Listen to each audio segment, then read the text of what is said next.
맥주에 대한 자부심이 큰 편이죠. 1516년 맥주 순수령을 발표를 합니다. 봉급의 일부에 맥주가 포함되기도 했고요. 맥주를 매개로 한 정당까지 생겼다고 해요. 물에 빠뜨려서 익사를 시킨다고 합니다. 보리도 소주처럼 마시는 민족이었습니다. 치맥의 나라 답죠?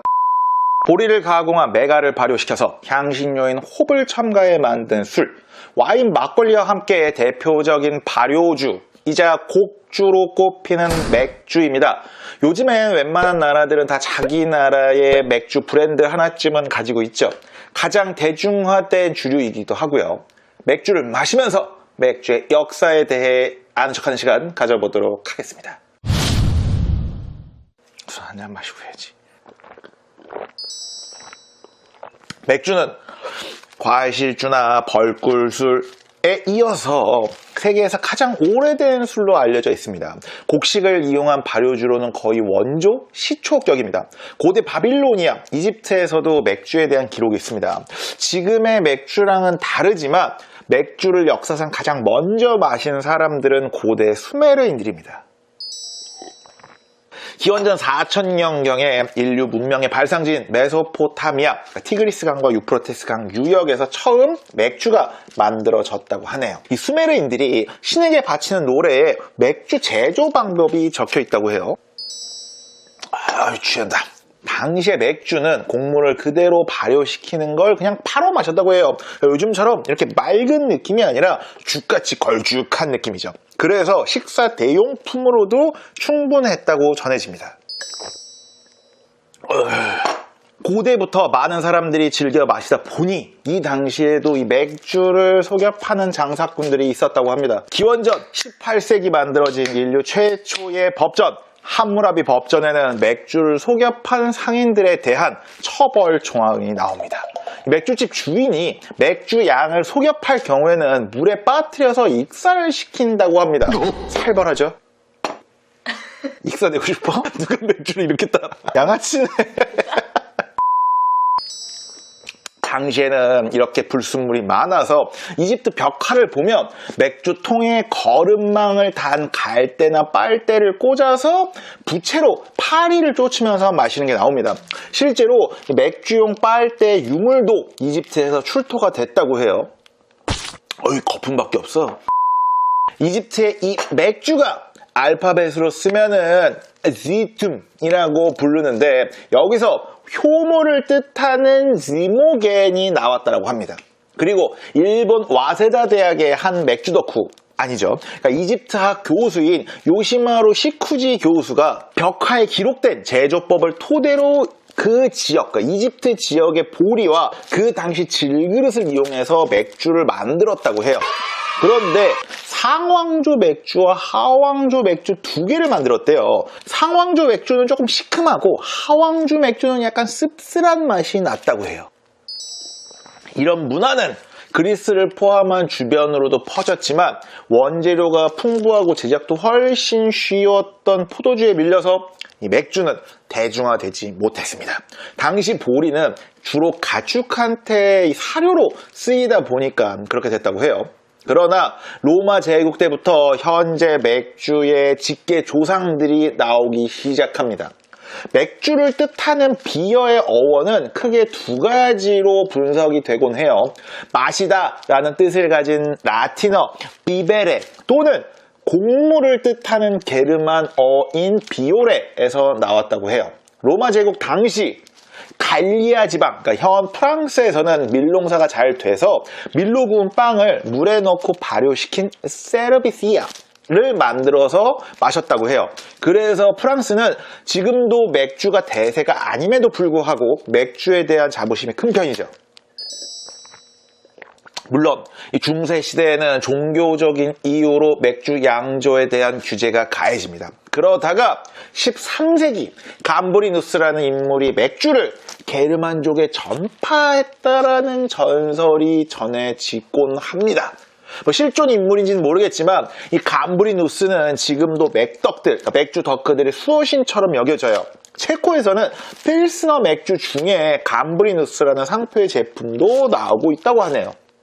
그리고 비슷한 시기에는 현재 체코인 보헤미아의 왕 윈체슬라스가 교황에게 맥주 제조 금지령을 좀 풀어달라고 건의를 했다고 해요. 이를 계기로 보헤미아에서 맥주 양조가 널리 퍼졌다고 해요. 그래서 독일 맥주와 함께 체코 맥주가 유명한 이유가 바로 여기에 있습니다. 독일 맥주가 유명해진 계기는 바이에른 공국의 빌헬름 4세 덕분입니다. 빌헬름 4세는 1516년 맥주 순수령을 발표를 합니다. 이전까지만 해도 맥주에 여러 향료를 첨가해서 만들었는데 앞으로는 홈만을 사용하도록 법률로 정했고 맥주를 만들 때 물, 보리, 홉을 제외한 다른 원료의 첨가를 금지시킵니다. 그게 현재 맥주, 특히 라거 맥주가 만들어진 계기인 거죠. 참고로 에일과 라거가 항상 헷갈리지 않습니까? 에일은 뭔가 약간 묵직하면서 과일향도 좀 많이 나고 라거는 약간 시원하면서 탄산이 세게 느껴지잖아요. 이게 발효 방식 때문에 구분이 된다고 해요. 에일은 상온, 조금 그러니까는 상대적으로 높은 온도에서 발효시켜서 상면 발효 맥주라고 부르고요. 라거는 낮은 온도에서 발효해서 하면, 좀 더 낮은 온도니까 저면, 하면 발효 맥주라고 합니다. 에일 맥주는 그래서 과일 계열이나 꽃향이 나는 것이 특징이고요. 대표적으로 호가든, 그리고 뭐 블랑 등등이 있고, 라거 맥주 같은 경우는 이렇게 가벼우면서 청량감, 그리고 부드러운 목넘김이 특징이죠. 대량 생산이 가능하다 보니 라거 맥주가 더 보편적이고 대중적이긴 합니다. 맥주의 70% 가까이가 라거 계열이래요. 체코 도시 필젠에서 처음 만들어진 이 라거 맥주는 필스너가 당연히 대표적이고요.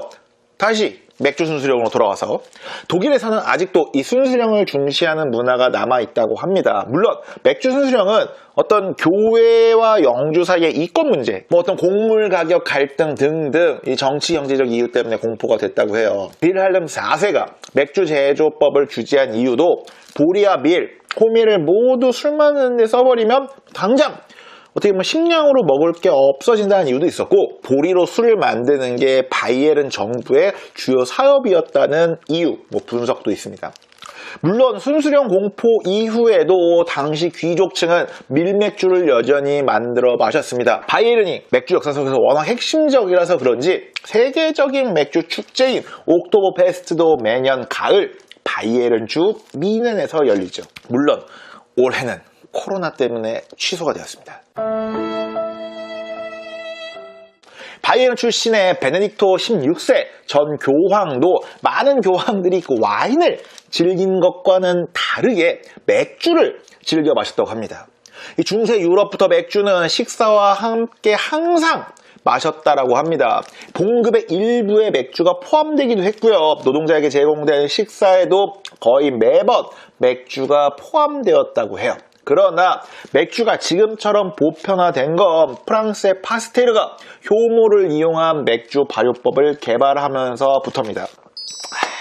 여기에 산업혁명으로 대량 생산까지 가능해진 거죠. 현재와 같은 캔 맥주는 1935년 1월 24일 처음 나왔다고 합니다. 미국 버지니아주 리치몬드에 있는 크루거 양조 회사가 크루거 거품 맥주를 캔에 담아서 팔면서 캔 맥주가 시작이 됩니다. 맥주가 사람들로부터 사랑을 받다 보니 맥주를 매개로 한 정당까지 생겼다고 해요. 폴란드에는 맥주를 사랑하는 폴란드인들의 정당이라는 폴란드어의 약자로 PPPP도 있었다고 합니다. 너 더 없어요? 한국의 역사 속에서도 조선시대부터 이 맥주가 있었다라고 합니다. 치맥의 나라답죠? 물론 우리가 마시는 지금의 이 맥주랑은 조금 다릅니다. 재료가 보리라서 보리술, 맥주라고 불렸습니다. 조선왕조실록 영조실록에는요, 흉년에도 보리로 술을 만들어서 마시니 술 제조를 금한다라는 기록이 있습니다. 그리고 조선시대 요리책인 산가요록에는 이 조선시대의 맥주 제조법이 전해집니다. 웃지마!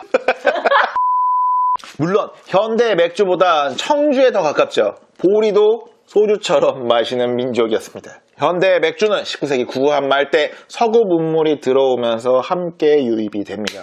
일제강점기 때부터 맥주는 상류층들이 마시는 사치품이었습니다. 한반도에서 최초로 맥주를 생산하게 된 건 1933년 일본 자본이 설립한 조선맥주와 소화기린맥주입니다. 이 두 회사는 맥주 이후 취했나? 두 회사는 광복 이후 미 군정이 관리를 하다가 민간에 불하되면서 조선맥주는 크라운 맥주로, 소화기린 맥주는 동양 맥주가 됐고요. 이게 각각 후대의 하이트 맥주와 오비 맥주로 이어집니다. 두 선생의 먹방 세계사 파일럿이었습니다. 반응이 좋으면 다시 찾아오겠습니다. 다음엔 동양 음식 쪽으로 가볼까 합니다. 그때까지 구독과 좋아요, 알림 버튼을 누르고 맥주를 드실 때마다, 술방이 땡길 때마다 한 번 더 보세요. 그리고 술번 더 보세요.